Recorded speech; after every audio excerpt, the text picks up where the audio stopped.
'Cause you were not just tasked with playing Snake Eyes, but you also had the big task of giving him a face and a voice. Mhm. Now, there's a lot of fans that may be a little, on the fence about that. Were you nervous about taking this role at all? Not at all, to be honest with you. I think that world lives and is immortalized in the comics of that era. And it's only natural for a character to develop as different sort of artists are in charge of telling these new stories. You have to adapt with the times. If you wrote or if you translated some of those crazy storylines from the past to now, what kind of Right. response would you get? It's so, some of those topics were nuts. But Nuts. we wanted to do justice to, of course, the pre-existing fan base, but at the same time open it up to this new generation. We're rebooting this series, and we're grounding it in a way that moving forward, it's something that people will be like, "Holy crap! We saw the first Snake Eyes Origins. I want more of that." That's the series that I want to go watch. And the only way to do that is to make things relatable. Make Snake Eyes a person that you could believe could be me, you, anybody on the street, but it's what he's been through as a human being that's made him the man behind the mask. Like Snake Eyes, Baroness is a very, very popular character in G.I.Joe lore. So, the expectations for that character is going to be very high. So, were you nervous about taking on this role? No, I was very excited. Dope. Yes, I was very excited. Um, yeah, when I wrote the script, I was like, it was my first villain. So I was very excited about that. And I was like, yes, I'm sure I will have fun with this character, because it's all about being powerful and a badass.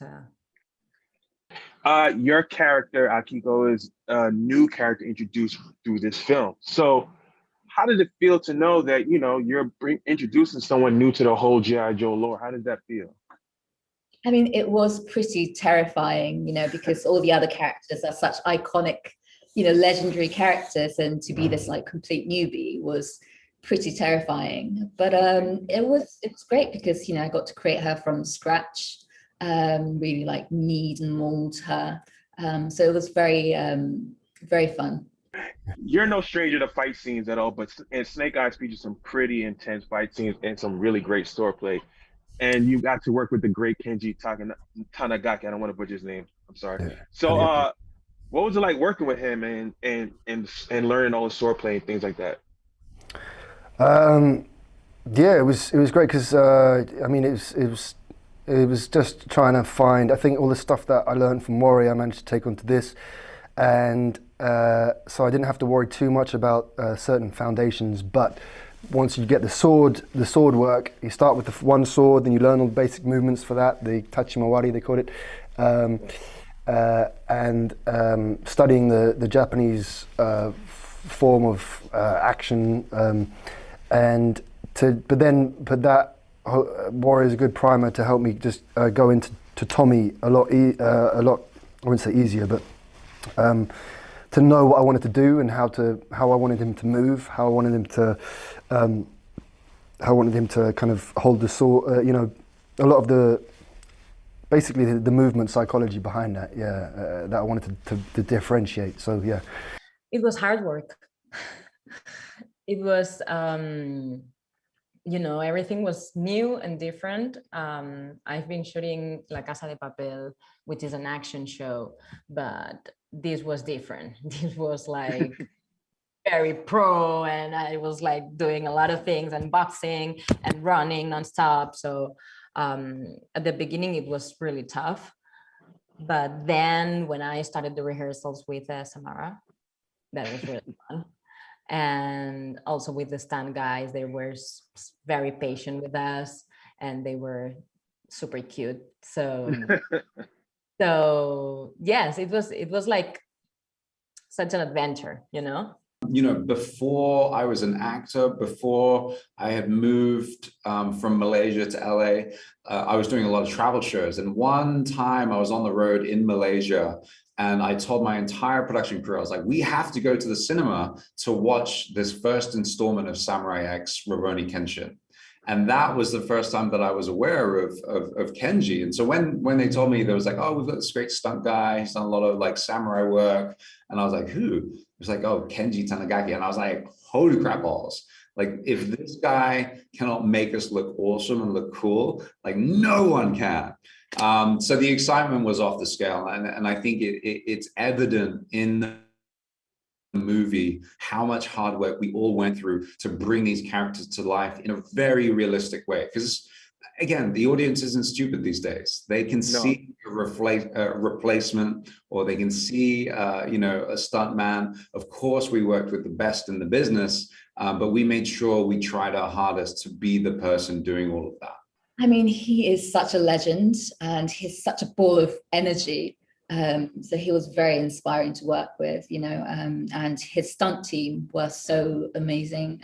They were our trainers as well. So they trained us actors, and they were so supportive and encouraging and patient. So yeah, I just loved. Now, G.I. Joe, of course, is a classic cartoon. I don't know if you ever watched it, you know, as a kid growing up, but like, based on maybe just off your movie experience, outside of your character, who was your favorite, you know, G.I. Joe character or Cobra member of Cobra? Ooh, I love Scarlett. I think she's like so cool, and she's such a strong female figure. So badass. So yeah, I really like her. I think Baroness is really, you know, great too. Like, she's such a charismatic villain. Yes. Yeah. The Baroness, of course. Oh, just the Baroness? Oh, it's fair. Understandable. Yeah, because it's the character with which I went like a little bit deeper, you know. So it's the character I know the best. Favorite Joe? Good question. I think I don't know. Samara Weaving and Ursula. I think Corbero.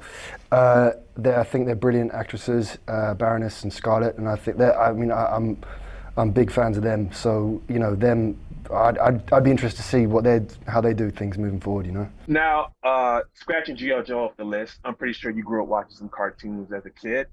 Is there any other cartoon character you would like to bring to life? You know, just out of being a kid. Oh man, yeah. Well, I would love to have played Sonic, but I was a bit late to the game. Yeah, bit late to the game, ironically, and he's fast. I there's loads, and I like video games too. So I mean, as long as the story's done right and the character, I think it's a bit of a vague. You put me on the spot there because there's so many interesting characters, and the way that video games are developing nowadays, the storytelling that they're managing to do within that. I think there's so much. God, an old school character off the top of my head. Let's go with Fist of the North Star. I don't know, Fist of the North Star. Yeah, I'm bringing in those big guns. I'm with that. Oh my God, that is such a tough question because I'm such a big like anime geek. So that's a very, very hard question for me. But I love like Studio Ghibli. I love like Lupin the Third. I love everything on like Jump magazine, like Attack on Titans and, you know, Demon Slayer, all that. So yeah, that's a very tough question. Okay, let me think. I would like to play, how do you say las super nenas in English? Powerpuff Girls. Powerpuff Girls. Powerpuff Girl. That's an interesting choice. I love the Powerpuff Girl. I love the three of them. So I have no preference. I can see that, and they're actually working on a live action version of that. So that would be amazing. I'm a huge anime fan. I think there were 3 animations growing up that I thoroughly loved, which I thought were completely off the books in what we knew as traditional anime, and that was Afro Samurai, Cowboy Bebop, and Samurai Champloo. Nice. John Cho's playing the Cowboy Bebop. Samurai Afro, of course. You wouldn't be able to take that role from someone from the Black community, because that is such an iconic role. So somewhere in the Samurai Champloo realm, That would be awesome. Dope. That's a great answer. Thank you for your time. You did amazing in the film, and I hope to see more G.I. Joe films with U.S. Snake Eyes in it. Appreciate it, man. Thank you. Take care. Thank you. You too.